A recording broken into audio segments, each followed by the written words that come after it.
Good evening, everyone, and welcome to this special live episode of Scotonomics. We're going to have a Q&A session. Myself and I will be joined by a special guest for this evening. I just want to say welcome to everyone. I know we'll have quite a few people who are joining us for the first time.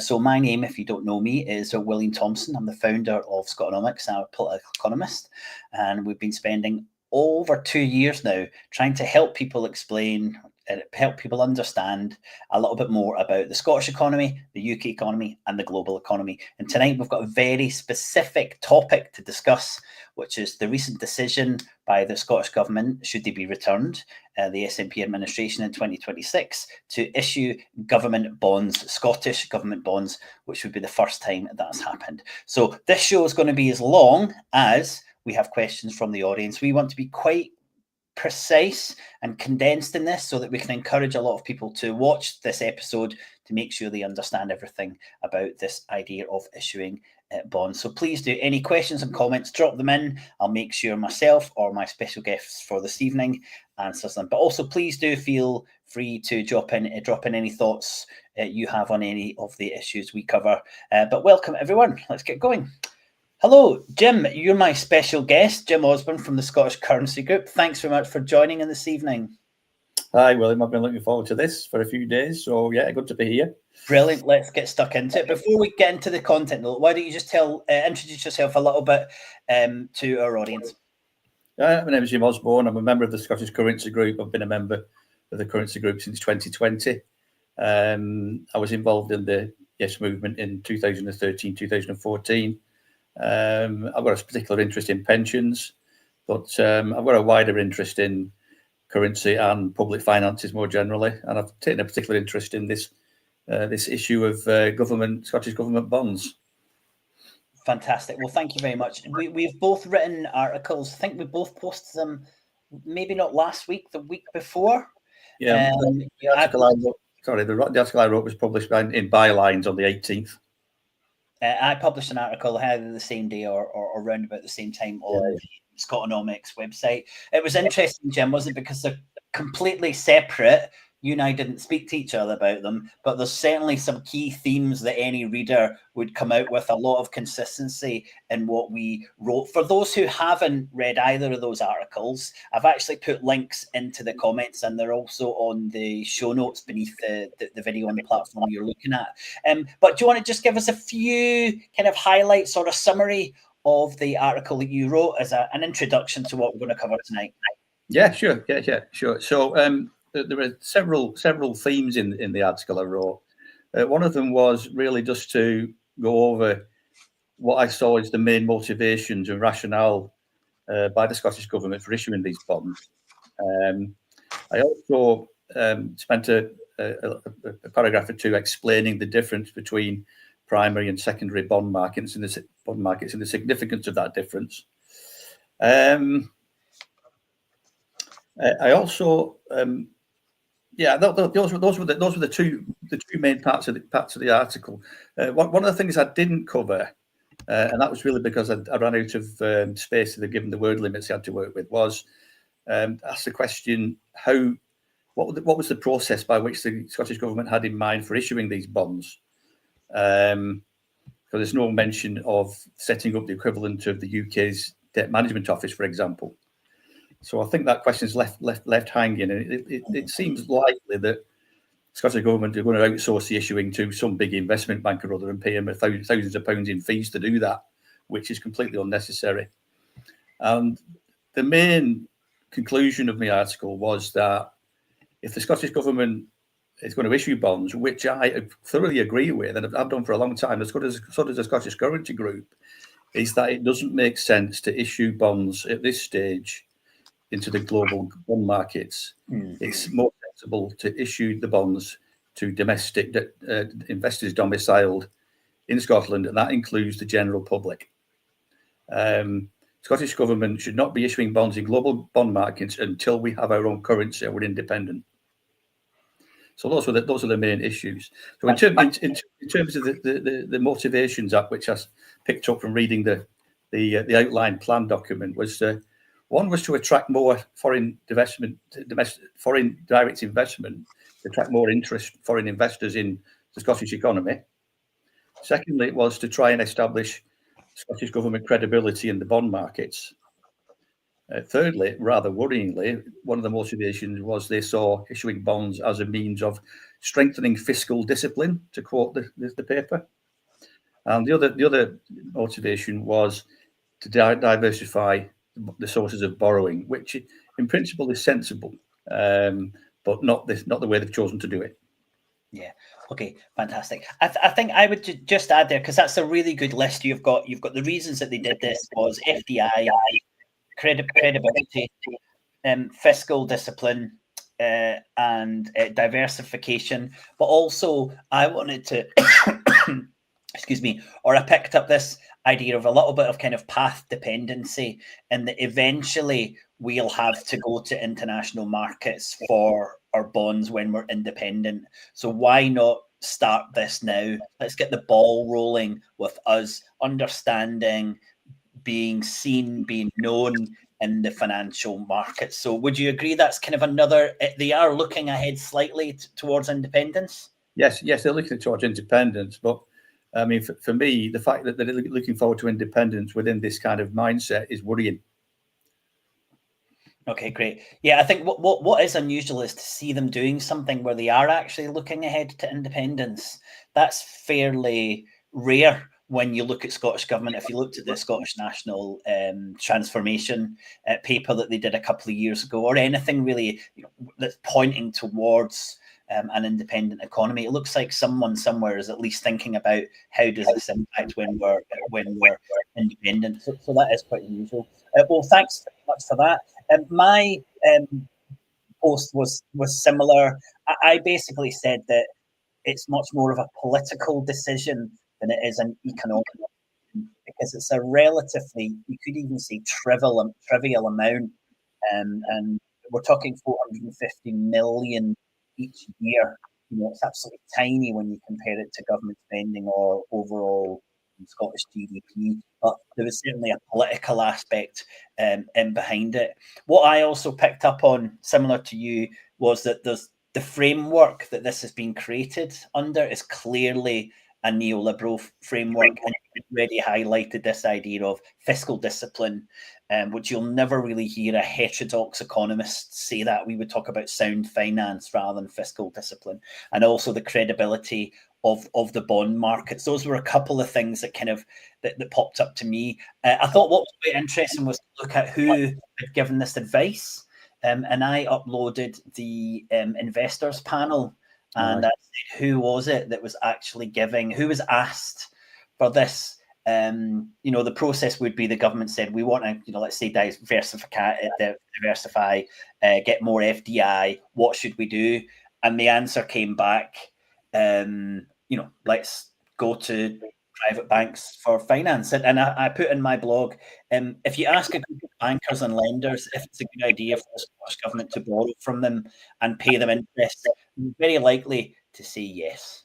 That's what happened. And to me, it looked like there was a clear case or argument for some kind of corporate capture on that investors panel. There was no one, we really like to see people from trade unions or a heterodox economist or someone from a well-known policy think tank. There was none of that. It was in the main bankers. So those were the few things I picked up on.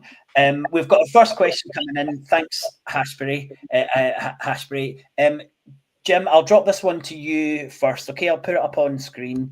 Good evening. Would the Scottish Government bonds be affected by the ratings agency?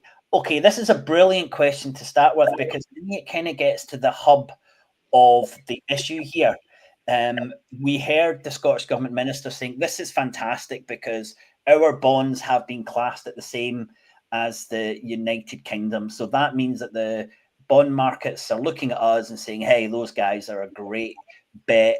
We're glad they've got some bonds. We can't wait to give them money. And this was kind of trumpeted as a success. Do you want to unpick that idea of the rating agency, the connection to Scotland as currently a member of the United Kingdom, and other things that pop out from that? Thanks, Hashbury. Yeah, I think that the Scottish Government is quite pleased to have got these credit ratings. But it is quite clear from various independent commentators, economic commentators, that they've acquired these credit ratings because they've got the fiscal backing of the United Kingdom through the fiscal transfers as part of the Union. So that suggests that in terms of thinking into the future of independence, that they haven't really, the government hasn't really thought through, because if we once we're independent, we will not benefit from fiscal transfers from the United Kingdom. Now that will severely dent the credit ratings that the rating agencies give to the Scottish Government. So these current credit ratings are not relevant to the future after independence. So they don't really warrant a viable test of our future credibility. Yeah, I agree 100%. We're looking at a future and basing some kind of market reaction on what we are now. And the whole point of independence, as we all know, is to become separate from the United Kingdom. So I think it is really important that those the credit ratings are based on the fiscal transfers. But Jim, I also looked at it there, that any borrowing from the Scottish Government is fundamentally backstopped by UK Treasury. Yes. Scotland will not be able to. When you look at who is underpinning the lending, it's the Secretary of State who signs off on lending when we go through the National Loans Fund. But if Scotland borrows on the international market, they know that the UK government is going to make sure that Scotland pays its debt one way or the other. So I think it's really important to say that the credit rating we've got is because of the current economic position we have as the United Kingdom, and it will be very different when we become independent. And I would say we would have a lower credit rating, almost unarguably a lower credit rating than we would have as part of the United Kingdom. Would you agree, Jim? Yeah, I would agree with that. That's on the assumption that we continue to use the pound. I think if we have our own currency, the situation will be completely different. But there's another issue in relation to this credit ratings thing, and that is that although Scotland's been given the same credit rating as the UK as a whole, that doesn't mean that its borrowing costs will be the same as the UK's, because there are a number of other issues. There's no guarantee that the bond markets will accept the same rate of interest from the Scottish Government. And one factor involved in that is what the markets will view as the redenomination risk.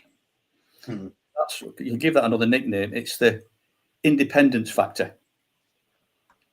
Now, one of the features about borrowing is that, and this is why, in one sense, diversifying the borrowing source away from the National Loan Fund makes sense, because borrowing from the National Loan Fund, we're borrowing from a sovereign lender, which means that after the UK government, just to make that clear. Yeah, after independence, with our own currency, if the lender is a private lender, we have the ability to redenominate the debt into our own currency, but we can't do that when we're borrowing from a sovereign lender. So I'm pretty sure that everybody who works in the global bond markets realizes that to be truly independent, Scotland will have its own currency, and therefore they will factor in the redenomination risk into their calculations of what yields they want.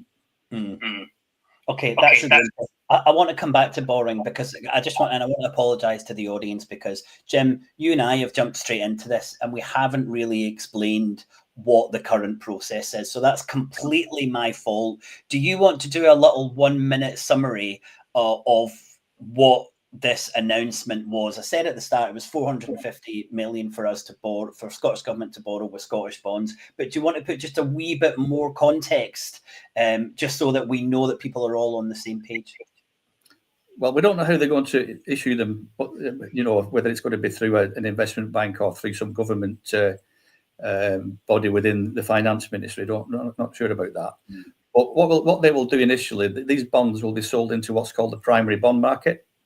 Yeah. Sorry, Jim, just a second. Sorry, I don't think I explained myself there. I don't think people know what we're talking about.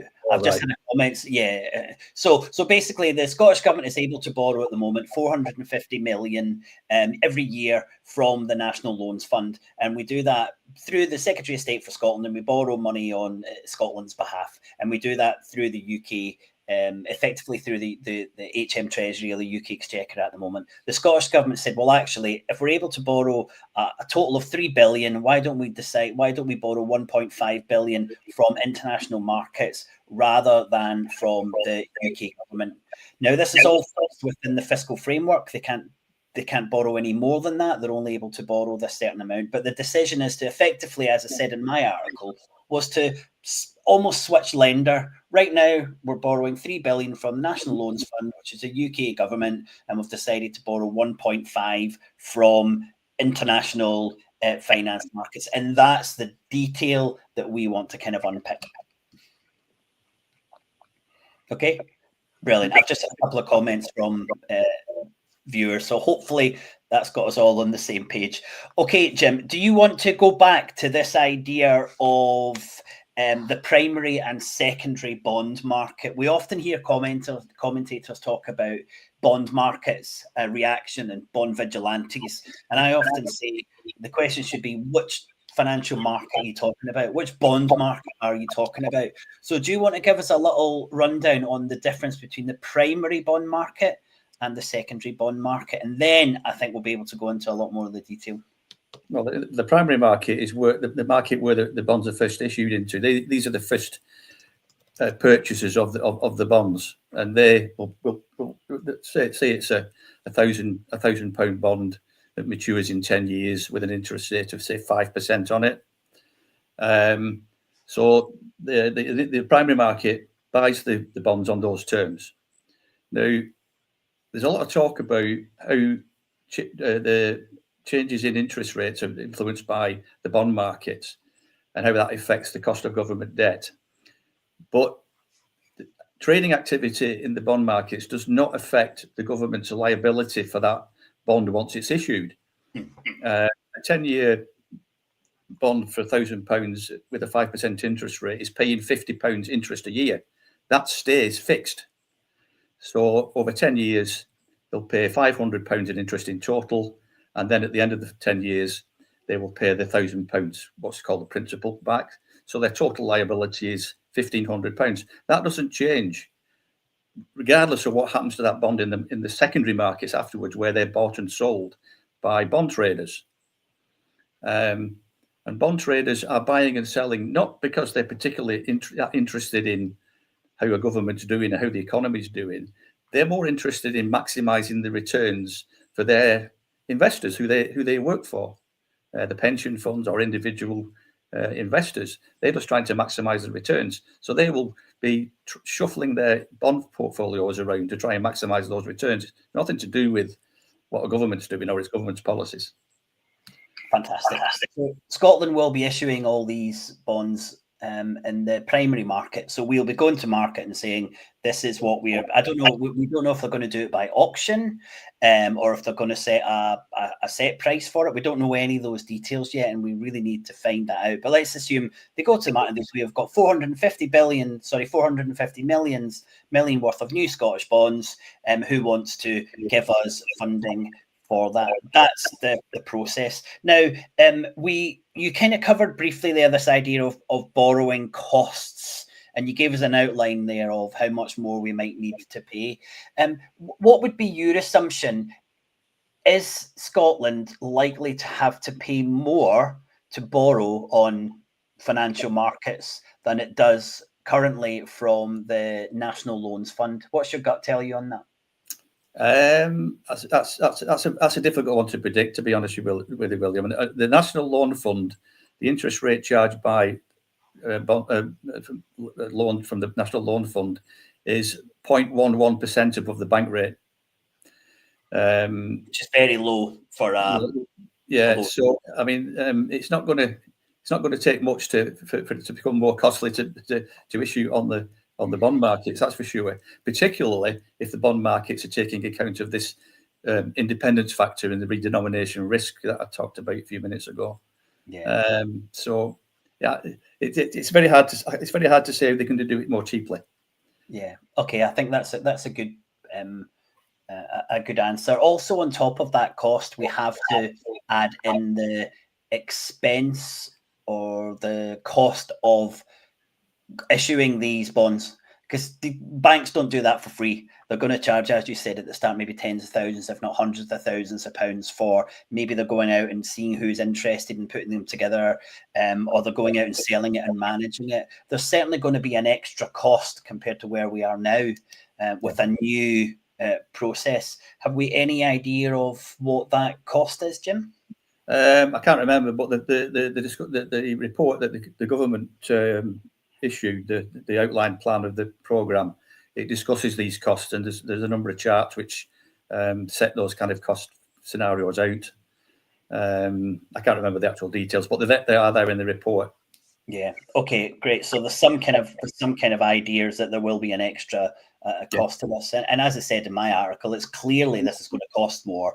What we have to do is some form of cost benefit analysis to see is it worth us paying this extra money? What are we getting in return? You know, as you said, if we are attracting foreign direct investment and that's seen as a good thing, if we are diversifying and that's seen as a good thing, then maybe you can weigh this and balance it up that it is a good idea to do that. Now, we've got a really good question from Ben. I know you and I have got slightly different answers on this, so this should be interesting for our audience. Ben has said to me, would an independent Scotland government need to issue bonds? Jim, you go first. The answer is no. Oh, we do agree. An independent British government would not need to issue bonds. This is assuming it's got our own currency. If a currency issuer does not need to issue bonds, but that doesn't mean that they shouldn't. It's a policy choice to make. Government bonds are they're not actually debt. They are actually a form of savings for the private sector, and they're an important financial asset for financial institutions like pension funds, insurance companies, and banks. They're particularly important for pension funds because they're a safe, liquid asset which enables pension funds to meet their liabilities to pay pensions out. They contribute towards pension funds' cash flow, so they have an important role within the financial infrastructure. So, strictly speaking, there is no need to, but there are very solid financial reasons for issuing them. Okay, great. Well, bonds tend to be something like a gilt, which is longer term, and I think an independent Scotland doesn't need to do that. I do think that an independent Scotland will need to issue bills or treasuries, which are much shorter term denominations. So I certainly think there's a big role for public debt, but I think we just need to look at exactly what's best for Scotland when it becomes independent. But thanks very much for that question. There's another important point here, and that is that although I think the Scottish government should issue bonds, it doesn't have to sell them all. One of the constraints that the UK government has voluntarily adopted, it doesn't need to, is what they call the full funding rule, which means that they are required to issue bonds to the full value of any fiscal deficit, which compels them to have to sell them all. If you have to sell all your bonds, you become a price taker, not a price maker. So Scotland could issue its bonds, but if the markets won't accept them at the interest rate that the Scottish government is offering them at, we can withdraw them.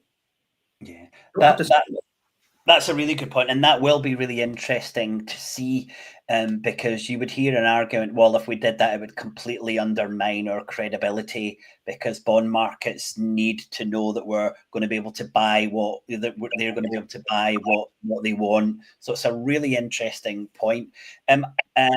That is going to be interesting to see what the process. And you're right, we have a choice. We offer it at a particular rate. If it's not sold, we don't do it, and then we could offer it again at another period of time. So there's interesting points there. I want to go back to that question that Ben asked, and I want to just turn it around because you gave a really good answer there. Would an independent Scotland need to issue bonds? And you said if it has its own currency and if it doesn't have its own currency, but those are two different things. So if Scotland's still using sterling, I'll ask you that question again. Would an independent Scotland need to issue bonds? Yes. I agree, 100%. Scotland will need currency from somewhere, and if it doesn't have its own currency, then we're going to have to borrow more currency into Scotland, and that's one of the huge issues around having and maintaining maintaining sterling is that you're going to have to go to either the UK government or financial markets and borrow the currency and pay the interest rate that they want on that borrowing. Whereas if you had your own currency and the economy needed currency, then the Scottish government would just be able to create that currency and would decide what interest it wanted to pay on it, either through whatever form of government liability that created that money. So a very different position, and I think it'd be really good for us to see if there's an understanding of that difference and the timeline for the Scottish government when they're announcing the duration of these bills. There's another way of looking at it is that if Scotland continues to use the pound and we're independent, then we are swapping dependence on the Barnett formula for dependence on the bond markets.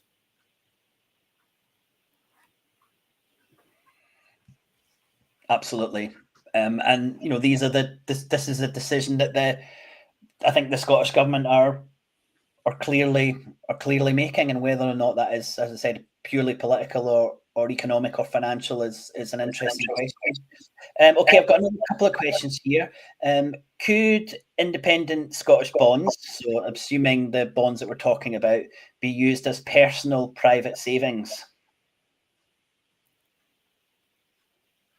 Well, I think that is that a question? Yep. Are you asking it, or is one of the audience? One of our Tubitistic 2008 is asking that.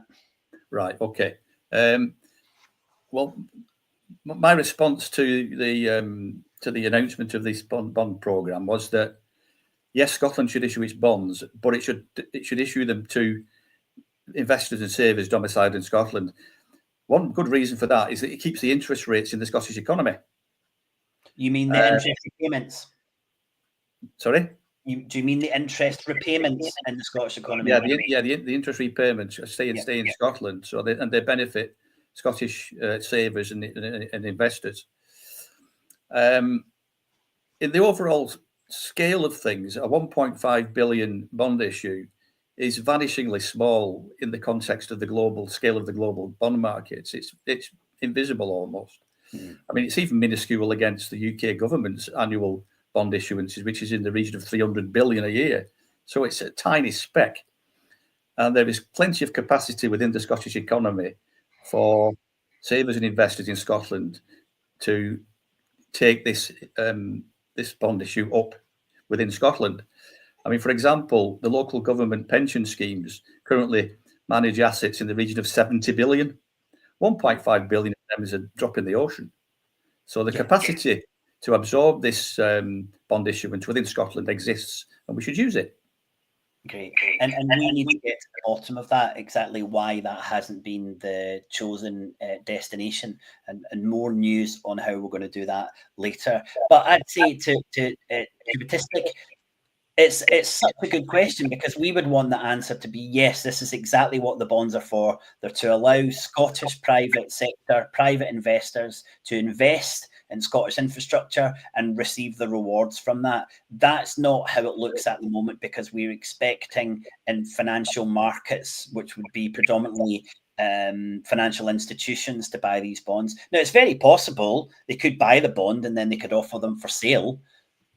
They could split them up and they could come back and they would get another commission on top, and the Scottish private sector might be able to get them. I'm sure some Scottish private sector might bid or get these bonds anyway, but that's not what they're used for. And I think you've hit the nail on the head there. I think that's what they could be used for. So thanks very much for that question.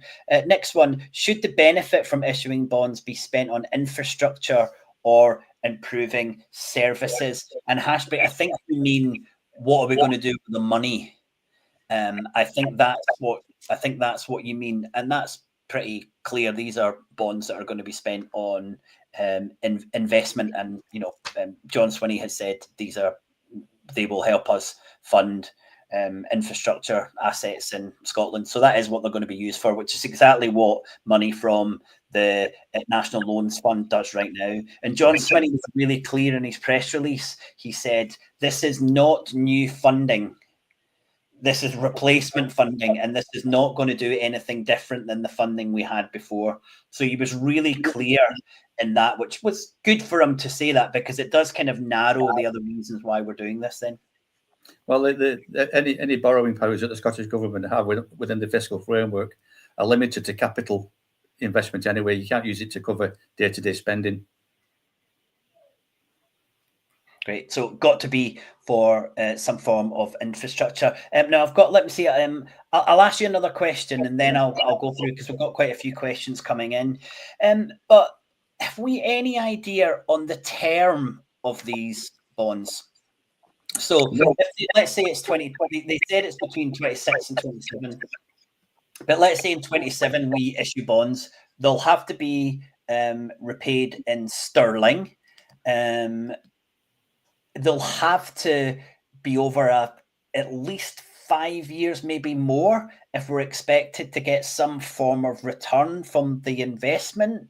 Any idea or hints on what the duration of these bonds is likely to be? And if not, what's your feeling? There's no indication on that in the paper at all.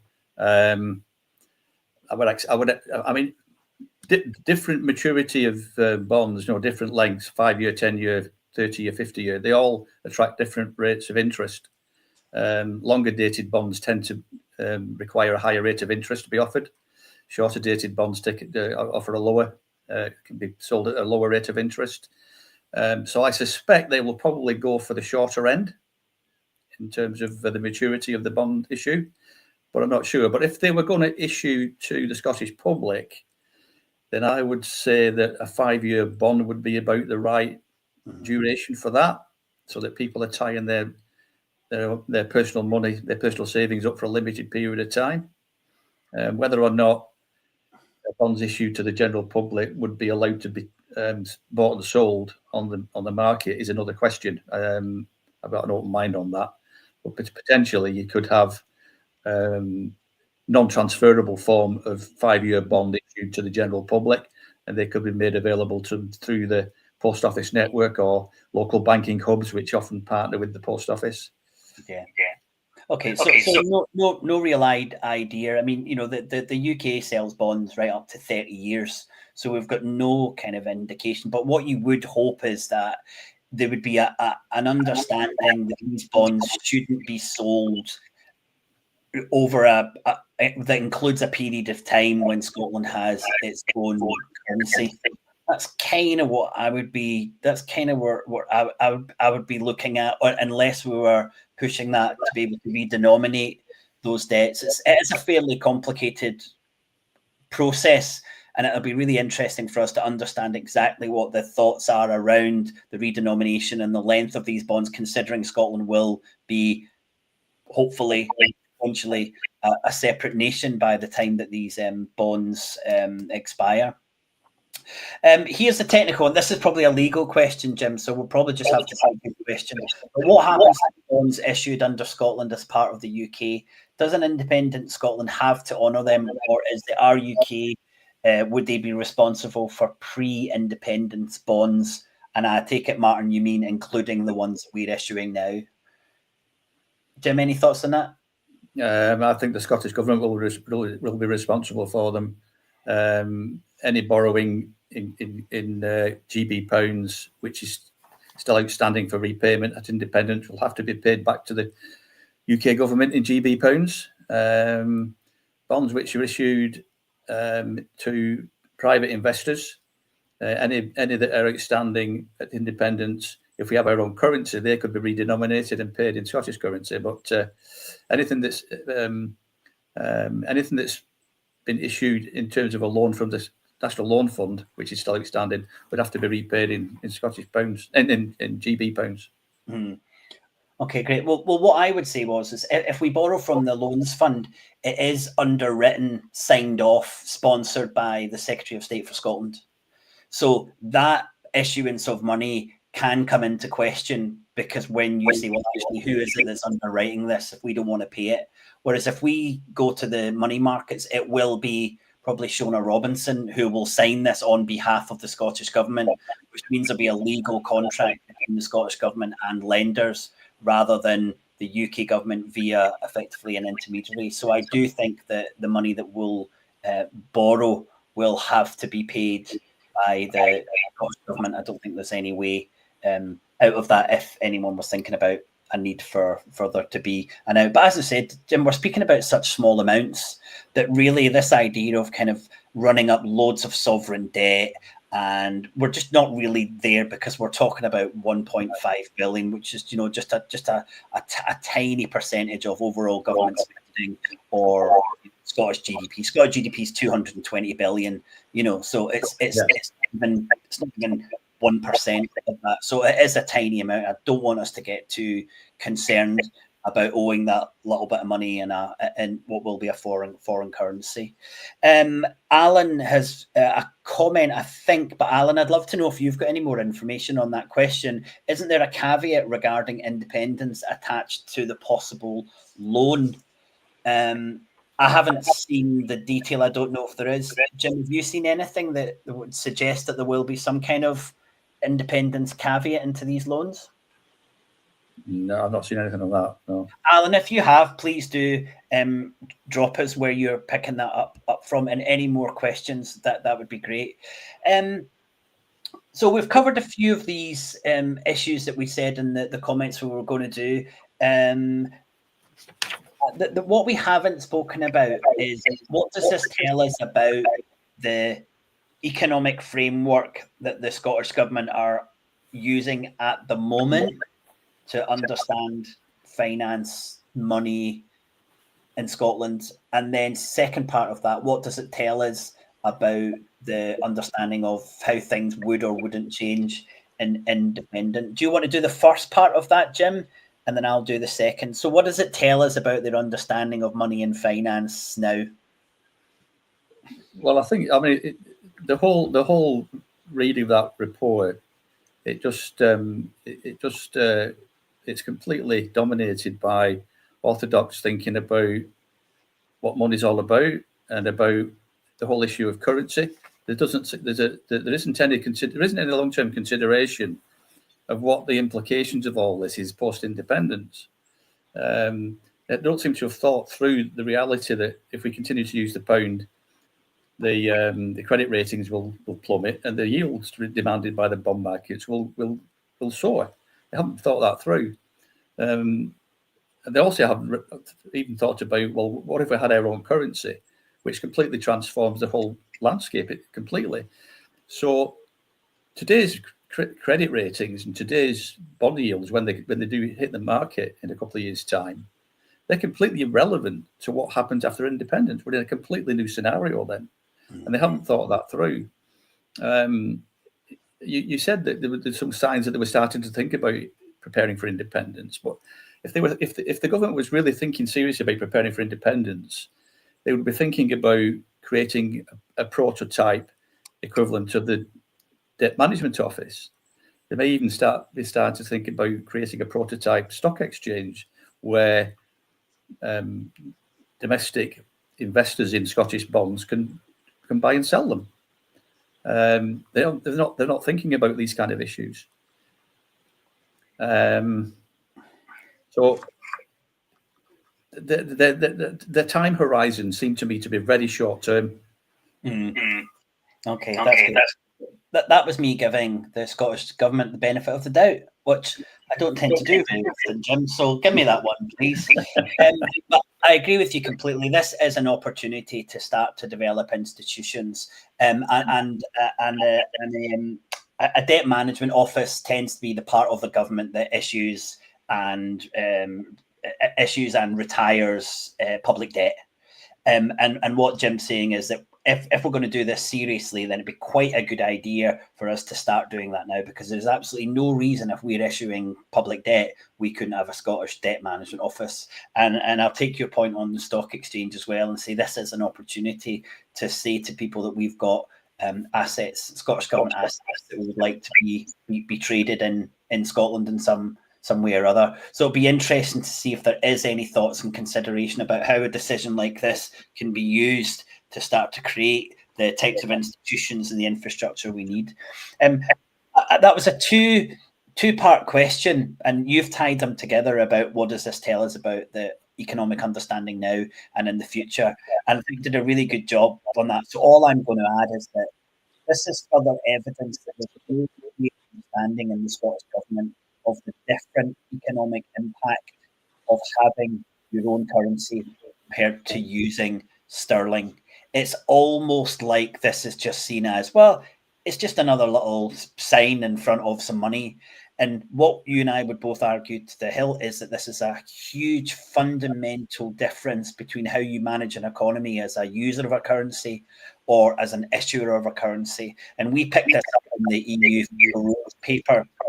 We've picked it up in almost all of the Scottish Government's economic paper. It's impossible to argue that something works for you as a user and in the identical way as it does from an issuer of a currency. But there is nothing that even acknowledges things would change. Nothing in that paper says this will change as soon as we have our own currency, or this will be impacted when we have our own currency. We will be able to demand lower rates, or we'll be paying more rates. But there's not even an acknowledgement of these things being fundamentally different. And for me, that's the big concern as we look forward to an economic prospectus, that this lack of understanding of money, currency, and the impact it has. Have you picked that up as well, Jim? I think the thing that I'm most worried about from that paper is this emphasis on issuing in the bond markets as a means to strengthen fiscal discipline. I mean, that is voluntarily subjugating yourselves to the bond markets. But knowingly doing that because in the belief that the bond markets will keep you on track and keep your fiscal discipline enforced. I mean, that is just abdication. Absolutely. And but that fit, how perfectly does that fit with the understanding that we need to mirror the EU's fiscal rules? It just completely fits into that framework that what we've got to do as a nation is say to the international finance world, bond markets, here's all the things we're going to do, so that we're not going to do anything or much that the Scottish private sector needs or wants, because we're going to make sure we're fiscally constraining ourselves by being wonderful borrowers, and you make sure that you always get your returns. The market that they're focusing on is the wrong market. They should be focusing on the Scottish public and the population as a market that they need to persuade that they've got the right idea for Scotland's economy, not focusing on an international bond market. Because importantly, Jim, and I really want to highlight this, Scotland is a tiny speck. This idea that loads of people will be looking at us and seeing how we're doing and marking everything down, we're pretty much insignificant in the global financial world. We should be concentrating much more on the Scottish private sector, Scottish industry, Scottish goods and services, and that's what I don't see any of these papers doing. Yeah. Okay. We've got a few minutes. I'll see if there's anything else coming in. Any Northern European country that we would want to emulate in terms of how they issue bonds? I'll certainly say, Ben, I'm not over how lots of other countries issue bonds. I just know that most of these countries have their own currency, and if we wanted to emulate them, that's what I would be doing, having our own currency and emulating them by issuing bonds if we needed to in our own currency. Any thoughts on what we can learn from other nations, Jim, at this stage? Well, I'm not particularly familiar with how other countries do it, but as far as I'm aware, the belief in a full funding rule is fairly commonplace across the developed world. Governments believe that they must obey the wishes of the bond markets. They believe that they have to issue bonds and sell them all So they all basically accept that they are price takers and not price makers. So I'm not so sure that we've got anything particularly radical to learn from other countries. Yeah, they basically follow the same rule book as the UK does. Yeah, and that is the fundamental point, is that what the Scottish Government is doing is just replicating what happens in the United Kingdom right now. And so many of the independent supporters I speak to say the last thing we want is the Scottish Government to replicate anything that's happening in the United Kingdom, because of the mess that's being made by successive different governments. And we really need to do something different. And this gives us the opportunity to do something different, but there's no evidence that it's going to be different. We've got a really good comment here from Adriana Terry, if that's your full name. She, hi, as an outsider listening and seeing this movement, what's really stopping Scots declaring independence? Question mark. Well, I'll let someone else, but it's good that you've got that view. But she said, are there no existing administrative structures? And yes, Scottish Government, Scotland as a nation has lots of independent structures. We have our own parliament, our own educational system, our own legal system. So we've got lots of these structures. But what we're saying is the Scottish Government has an opportunity to build some more, and then look at how they're supporting the private sector from these bond issuance, but it doesn't seem that they're doing that. What this will do is just compound the issues we've got. And as Jim said at the start, a big reason for this is to attract more foreign direct investment.